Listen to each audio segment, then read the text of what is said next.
യെരൂശലേമേ, കാലമെല്ലാം കഴിയുന്ന നാളിലെന്നെ ചേർക്കണേ നിൻ കൈകളിൽ.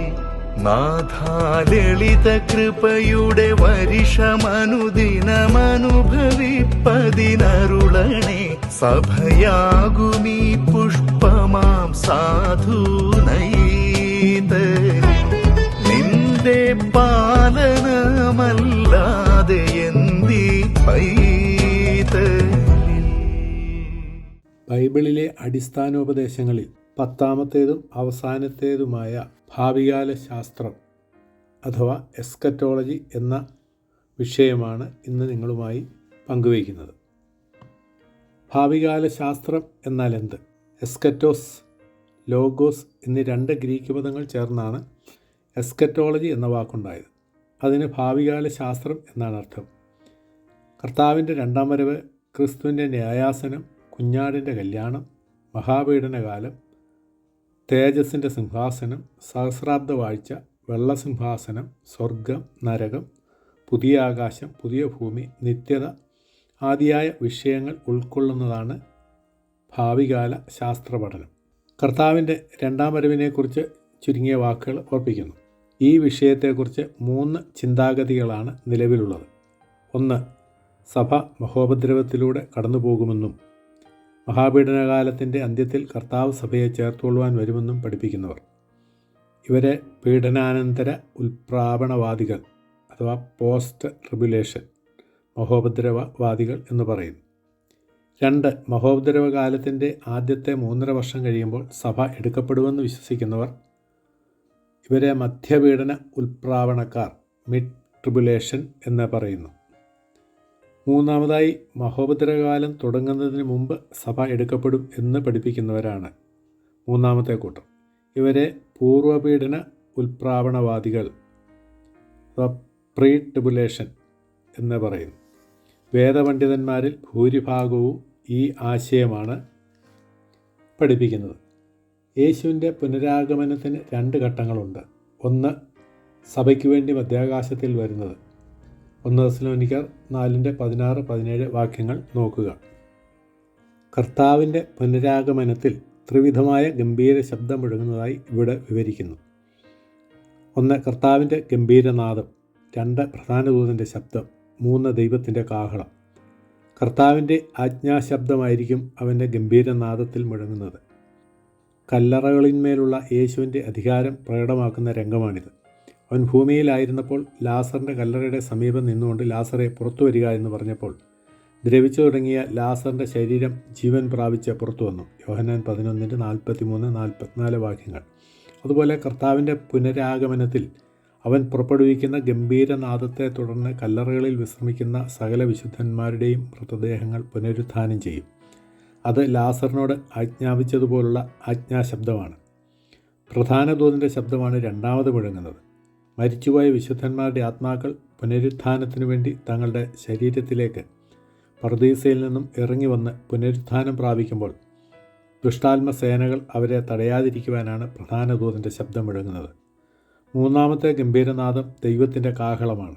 ആ കാഹളനാദത്തെങ്കിലാണ് ഭൂമിയിൽ ജീവനോടിരിക്കുന്ന വിശുദ്ധന്മാർ രൂപാന്തരപ്പെടുന്നത്. വിശുദ്ധന്മാരുടെ രൂപാന്തരവും സഭയുടെ ഉൽപ്രാപണവും അതോടുള്ള ബന്ധത്തിൽ നമുക്ക് കാണാവുന്നതാണ്. കർത്താവിൻ്റെ ഗംഭീരനാദത്തിങ്കൽ മരിച്ച കല്ലറകളിൽ വിശ്രമിക്കുന്ന വിശുദ്ധന്മാർ ഉയർത്തെഴുന്നേൽക്കുകയും തുടർന്ന് ദൈവത്തിൻ്റെ കാഹളനാദത്തിങ്കൽ ജീവനോടിരിക്കുന്ന വിശുദ്ധന്മാർ രൂപാന്തരപ്പെട്ട് 2 കൂട്ടരും കൂടി ഒന്നിച്ച് ആകാശത്തിൽ കർത്താവിൻ്റെ സന്നിധിയിലേക്ക് എടുക്കപ്പെടുകയും ചെയ്യും. രൂപാന്തരം പ്രാപിച്ച വിശുദ്ധന്മാർ എപ്പോഴും കർത്താവിനോടുകൂടെ ആയിരിക്കും എന്നത് അത്യന്തം ആശ്വാസകരവും പ്രത്യാശാജനകവുമായ പ്രഖ്യാപനമാണ്.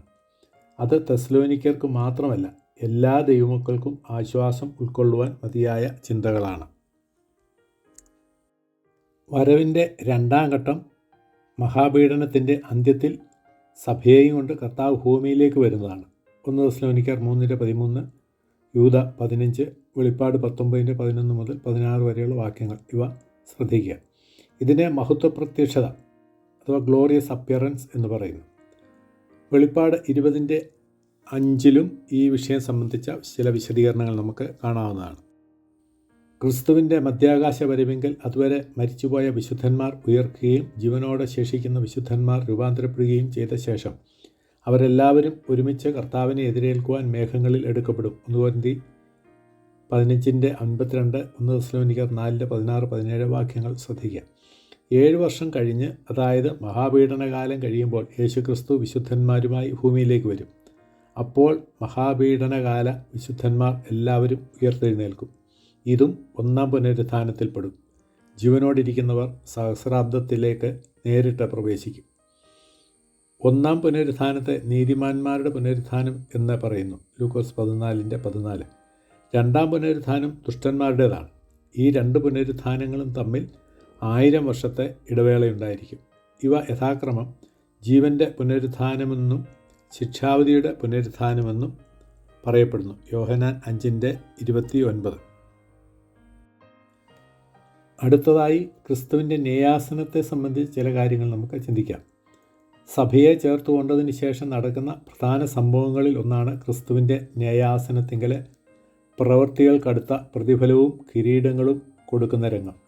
2 തിമോത്തിയോസ് 4:7, 1 കൊരിന്ത്യർ 9:25, 3:12 മുതൽ 15 വരെ, 2 കൊരിന്ത്യർ 5:10 എന്നീ വാക്യങ്ങൾ ശ്രദ്ധിക്കുക. ഈ ന്യായാസനത്തിന് ഗ്രീക്കിൽ ബീമ എന്ന വാക്ക് ഉപയോഗിച്ചിരിക്കുന്നു. ഇതിന് ഉയർന്ന പീഠം എന്ന അർത്ഥമേയുള്ളൂ. എന്നാൽ ന്യായവിധി നടക്കുന്ന വെള്ളസിംഹാസനത്തിന് ത്രോണോസ് എന്ന വാക്കാണ് ഗ്രീക്കിൽ ഉപയോഗിച്ചിരിക്കുന്നത്. ഇതിന് സിംഹാസനം അഥവാ ത്രോൺ എന്നാണ് അർത്ഥം. അടുത്തതായി കുഞ്ഞാടിൻ്റെ കല്യാണം എന്ന വിഷയം സംബന്ധിച്ച് ഉള്ള പരാമർശങ്ങൾ ശ്രദ്ധിക്കാം. സഭയെ ചേർത്തുകൊള്ളുന്നതിനെ യഹൂദന്മാരുടെ വിവാഹ രീതിയോട് ഉപമിച്ചിരിക്കുന്നു. വിവാഹ നിശ്ചയം കഴിഞ്ഞാൽ മണവാളൻ മണവാട്ടിക്ക് വേണ്ടിയുള്ള വീടൊരുക്കുന്നു. അതിനുശേഷം ആർഭാടമായി വന്ന് മണവാട്ടിയെ കൂട്ടിക്കൊണ്ടുപോകുന്നു. യോഹന്നാൻ 14:3 കർത്താവ് വീടൊരുക്കുവാൻ പോകുന്നു എന്ന് പറഞ്ഞിരിക്കുന്നു. ഇനിയും കർത്താവ് സഭയെ ആഘോഷമായി സ്വീകരിക്കുന്നതിനെയാണ് കുഞ്ഞാടിൻ്റെ കല്യാണം എന്ന് പറയുന്നത്. ഈ വിഷയം വെളിപ്പാട് 19:7 പരാമർശിച്ചിരിക്കുന്നു. ഈ സ്വർഗീയ വിവാഹത്തിന് ഭൗമിക വിവാഹത്തിൻ്റെ നിറം നൽകുന്നതിനാൽ പല നിലയിലുള്ള തെറ്റിദ്ധാരണകൾക്കും ഇടയായിട്ടുണ്ട്. ഭൗമിക നിലയിലുള്ള ഒരു വിവാഹത്തെക്കുറിച്ചല്ല കുഞ്ഞാടിൻ്റെ കല്യാണം എന്ന് പറയുന്നത്. പുനരുത്ഥാനം പ്രാപിച്ച വിശുദ്ധന്മാർ വിവാഹം കഴിക്കുകയില്ല എന്നുള്ള ക്രിസ്തുവിൻ്റെ പ്രഖ്യാപനം തന്നെ അതിന് മതിയായ തെളിവാണ്. ലൂക്കോസ് 20:34 മുതൽ 36 വരെ.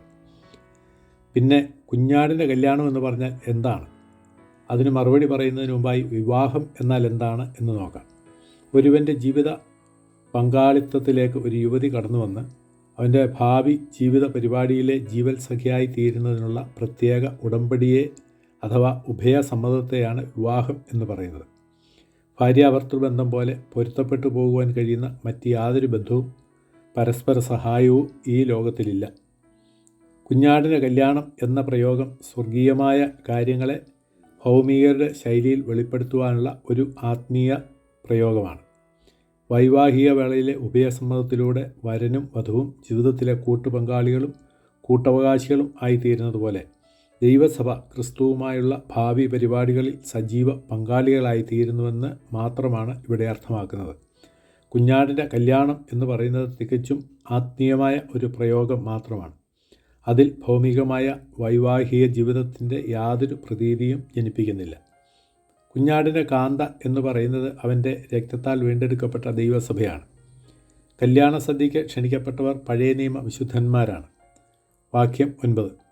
കാന്ത ധരിക്കുന്ന വസ്ത്രം വിശുദ്ധന്മാരുടെ നീതി പ്രവൃത്തികളാകുന്ന വിശേഷ വസ്ത്രമാണ്, അല്ലാതെ ക്രിസ്തുവിൻ്റെ നീതിയിൻ വസ്ത്രമല്ല.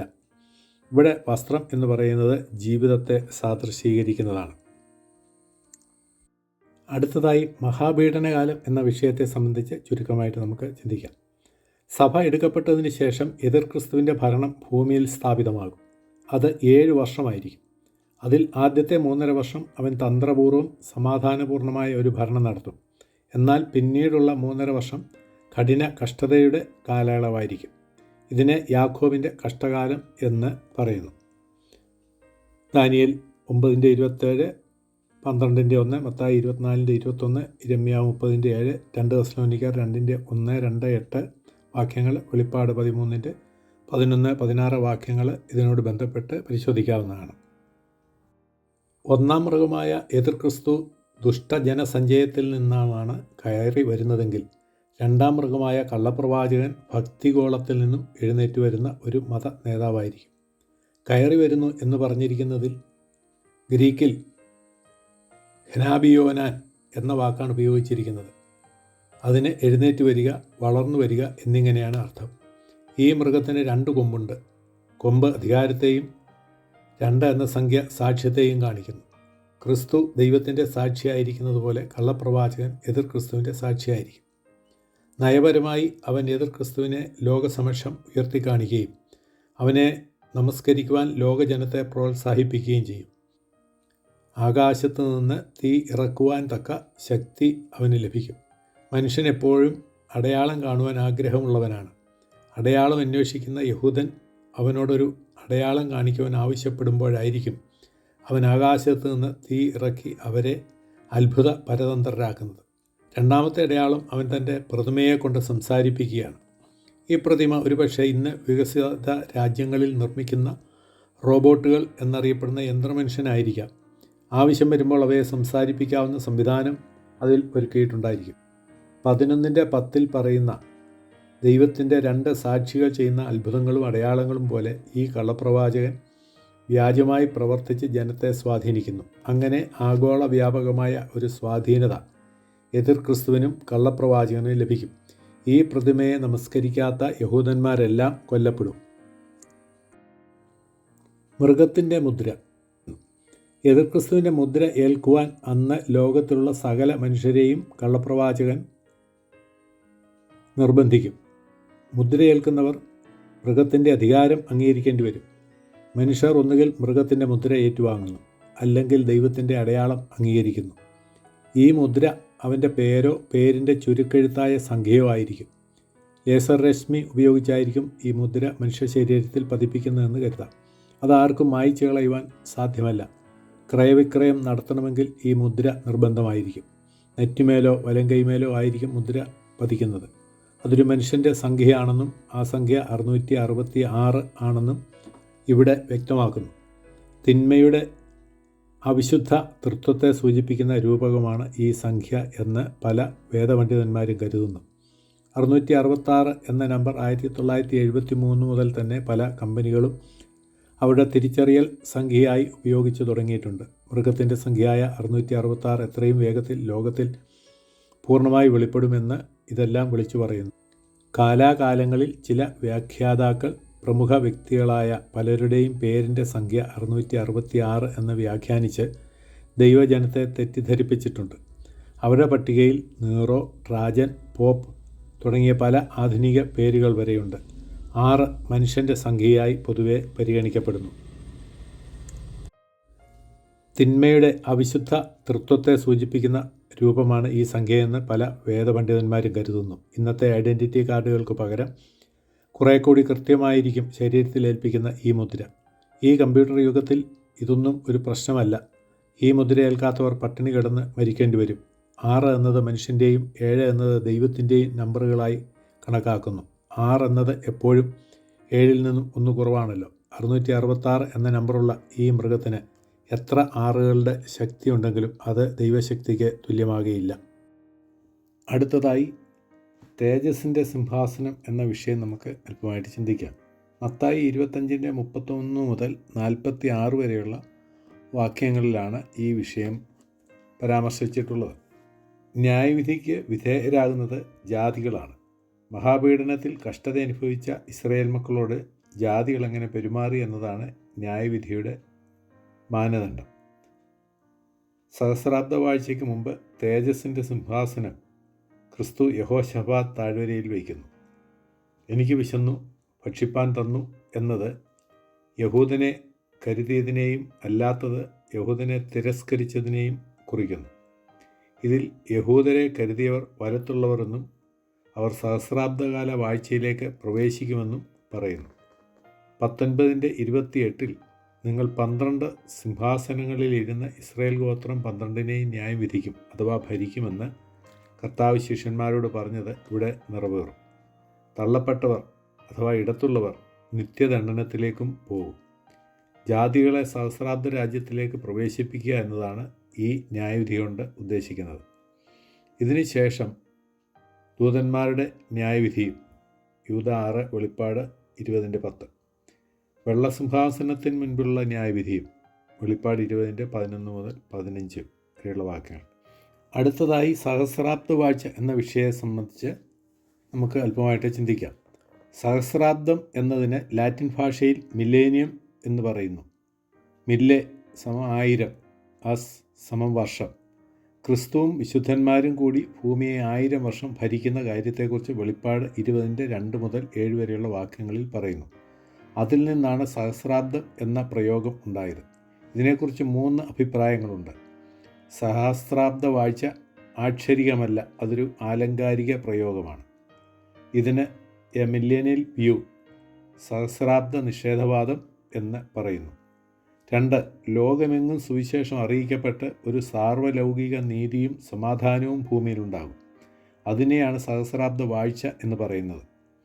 ഇതിനെ സഹസ്രാബ്ദാൽപരവാദം, പോസ്റ്റ് മില്ലേനിയൽ വ്യൂ എന്ന് പറയുന്നു. 3, മഹാപീഡനകാലശേഷം യേശുക്രിസ്തു അക്ഷരീയമായി ഭൂമിയിൽ 1000 വർഷം ഭരിക്കുമെന്ന് വിശ്വസിക്കുന്നവരാണ് കൂടുതൽ വേദപണ്ഡിതന്മാരും. ഇതിനെ സഹസ്രാബ്ദാൽപൂർവവാദം, പ്രീ മില്ലേനിയൽ വ്യൂ എന്ന് പറയുന്നു. ഇത് സംബന്ധിച്ച് കൂടുതലായി വെളിപ്പാട് പുസ്തകം 20-4 മുതൽ 6 വരെയുള്ള വാക്യങ്ങളിലും ദാനിയേൽ 9:24 വാക്യത്തിലും കൂടുതലായി പറഞ്ഞിട്ടുണ്ട്.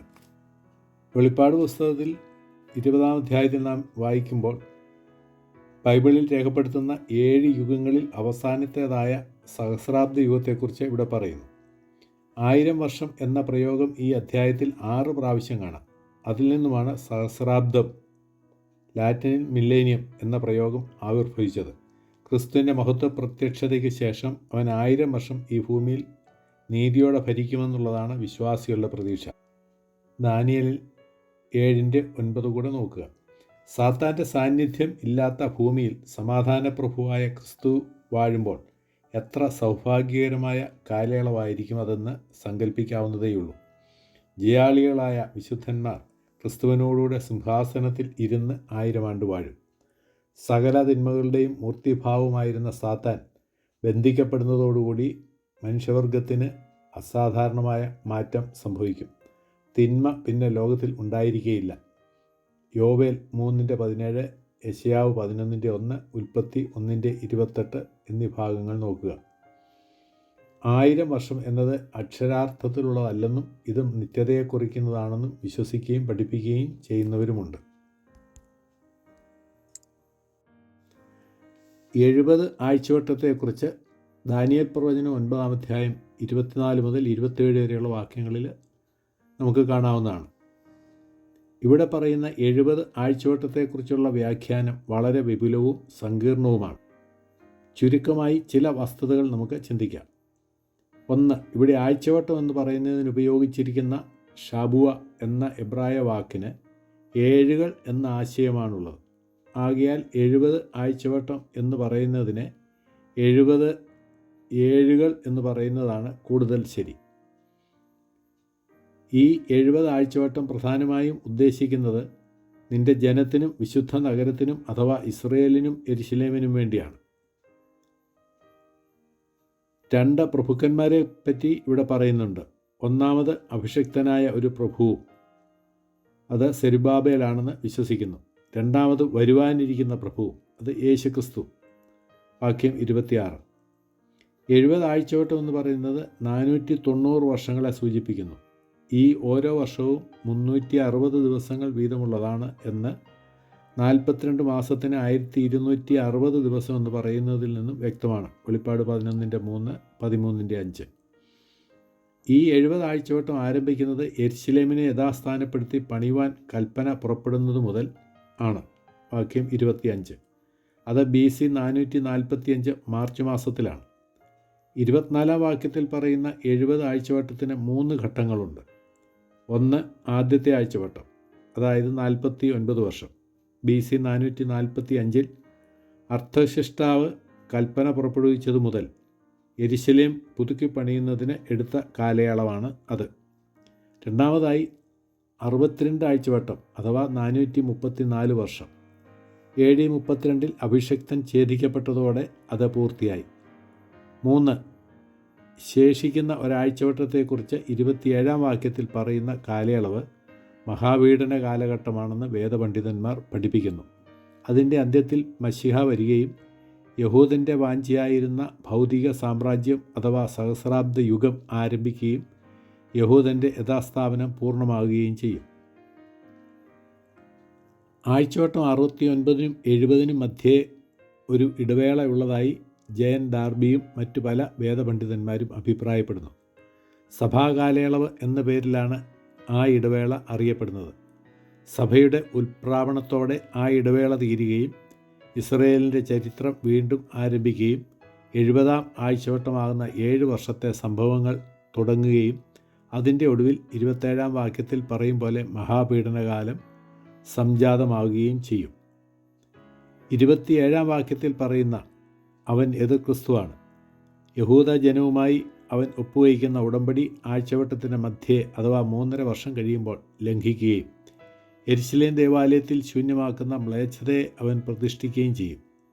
അവൻ അവിടെ സ്ഥാപിക്കുന്ന പ്രതിമയെ ആരാധിക്കുവാൻ ജനത്തെ നിർബന്ധിക്കുകയും അനുസരിക്കാത്തവരെ മുഴുവൻ കൂട്ടക്കൊല ചെയ്യുകയും ചെയ്യും. ശൂന്യമാക്കുന്നവൻ്റെ മേൽ ദൈവത്തിൻ്റെ ക്രോധകലശം ചൊരിയപ്പെട്ട് അവനെ നശിപ്പിക്കുന്നതുവരെ അത് തുടരുന്നു. AD 70 സംഭവിച്ചത് ഇതിൻ്റെ ഒരു നിഴലായി കണക്കാക്കാം.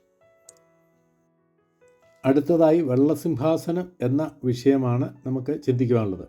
മലാഖി 4:1, വെളിപ്പാട് 20, 11, 12 വാക്യങ്ങൾ ശ്രദ്ധിക്കുക. വലിയ വെള്ളസിംഹാസനമെന്ന് വെളിപ്പാട് പുസ്തകത്തിൽ നാം വായിക്കുന്നു.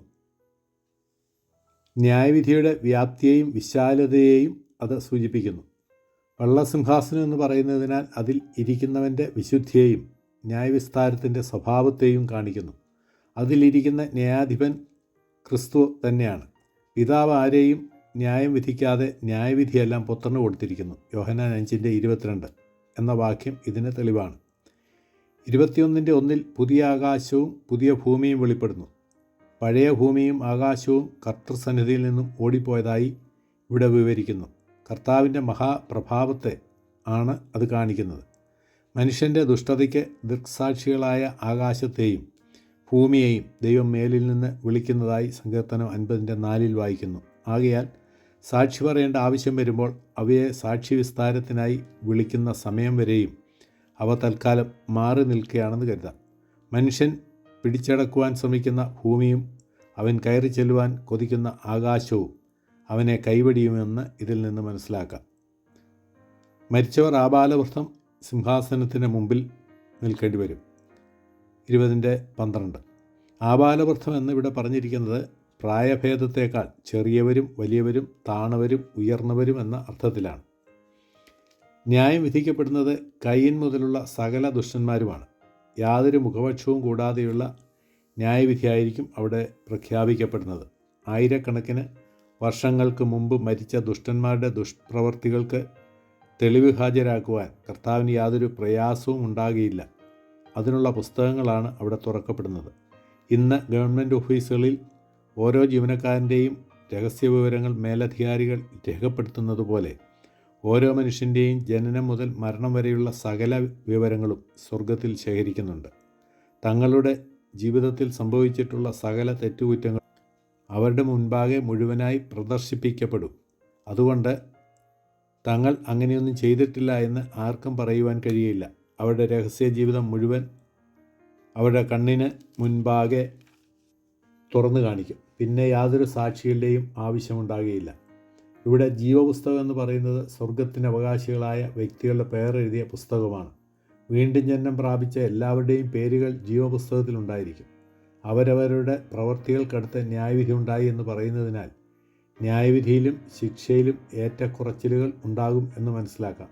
എങ്കിലും നരകശിക്ഷ എല്ലാ ദുഷ്ടന്മാരും ഒരുപോലെ അനുഭവിക്കേണ്ടി വരും. ജീവൻ്റെ പുസ്തകം എന്ന പ്രയോഗം പുതിയ നിയമത്തിൽ 7 പ്രാവശ്യം കാണാം. ഫിലിപ്പർ 4:3, വെളിപ്പാട് 3:5, 13:8, 17:8, 20:12, 15, 21:27. പേരെഴുതുന്ന പുസ്തകത്തെപ്പറ്റി പഴയ നിയമത്തിൽ 3 സ്ഥലത്ത് കാണാം.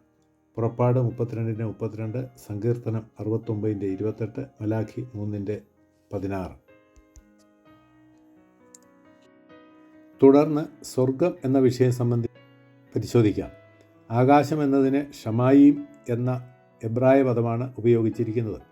അതിന് സ്വർഗങ്ങൾ എന്നാണ് അർത്ഥം. 2 കൊരിന്ത്യർ 12:2 സ്വർഗത്തെക്കുറിച്ച് വിവരിക്കുന്ന ഭാഗം പരാമർശിച്ചിട്ടുണ്ട്.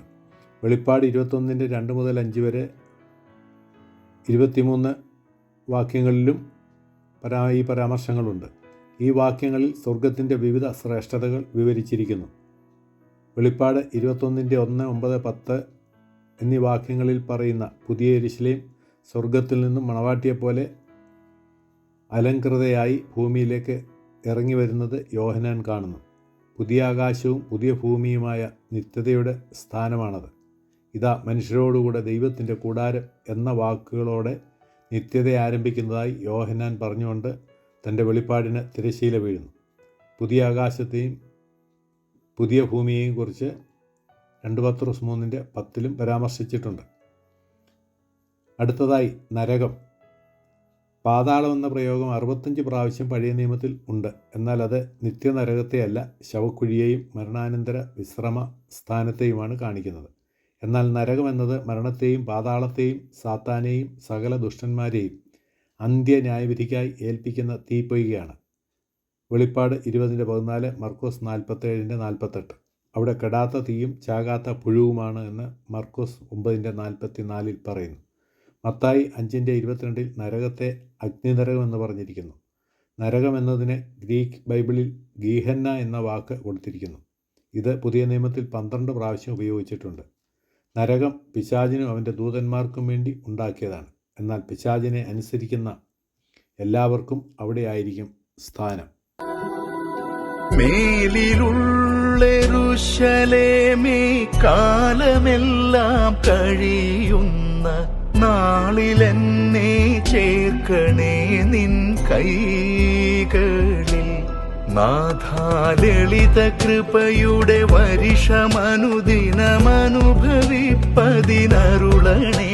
സഭയാകുമീ പുഷ്പമാം സാധുനൈതലി, നിന്റെ പാലനമല്ലാതെ എന്തി പൈതലി.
സൂര്യകാന്തിക്കോലും ചേലെഴും ചിറകിനാൽ നീ മേലുലകം കടക്കുന്ന കാഴ്ചയെ ഓരാ കനകമണിവൊരു ഗണിക സുതരൊടു സഹിതമാഴിയിലാണിടും തവ ബാബിലോൺ ശിക്ഷയാം ഘോര വീഴ്ചയെ കാൺമാൻ ബാലനീവനേകണം നിൻ വീഴ്ചയെ.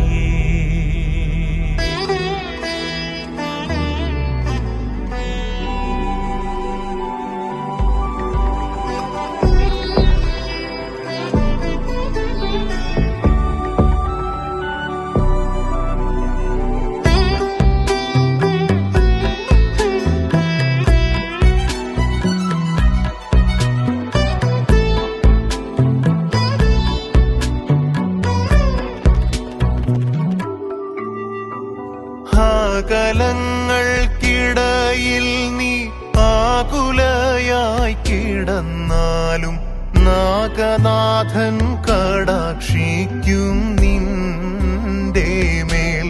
കാന്തൻ പ്രേമരസമതു ഭവതിയുടെ മനമാശു തന്നിലൊഴിക്കവേ പരമാത്മ ചൈതന്യം ലഭിക്കുമാകയാൽ നീയും വാനലോകെ പറന്നേറും പ്രാവു വെണ്മയും ചുവപ്പു പച്ച മഞ്ഞ നീലം ധൂമ്രമെന്നി വർണ്ണഭേദങ്ങളാൽ നീഴൽ നൽകിയേ ജ്യോതിർ മണ്ഡലങ്ങളിലമരും അവരുടെ വന്ദനം ജയഘോഷമെന്നിവ മണ്ഡലമായി തന്നു നീനത്തമ്പികെ. വാനം നിന്നെ ഉപചരിച്ചിടും ധാർമ്മികേ.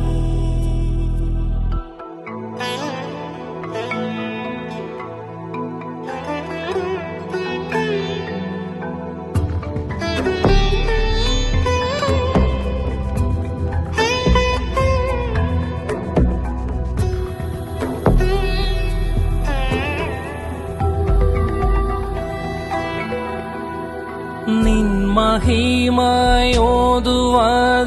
നിന്മരനു സാധ്യമല്ലേ.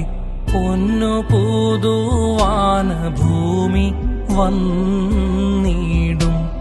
അതേ മണ്ണിൽ വീണു മറഞ്ഞു പോയവർ പിന്നെയും പുതുതാമുടൽ ധരിച്ചുന്നത ജീവനെ ആണ്ടു നിന്നിടും. നാളിൽ നിന്നിലടിയൻ ലയിച്ചു ചേർന്നിടും.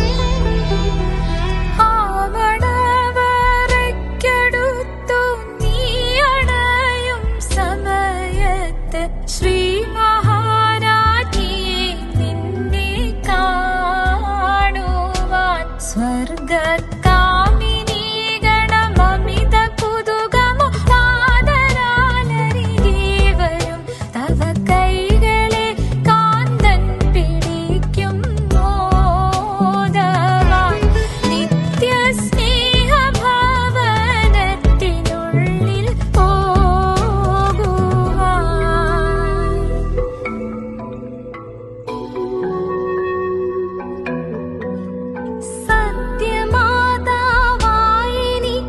സത്യമാതാവായെനിക്കിന്നുത്തമേ നീ മാത്രമല്ലോ നിത്യനേശു ക്രിസ്തുരാജൻ എന്നുമേ. സർവ ദുഃഖവും നിജതൃക്കടാക്ഷമതൊന്നു കൊണ്ടകലത്തകറ്റിടും ഉൾക്കനിവേറും പിതാവാണെന്നുമേ.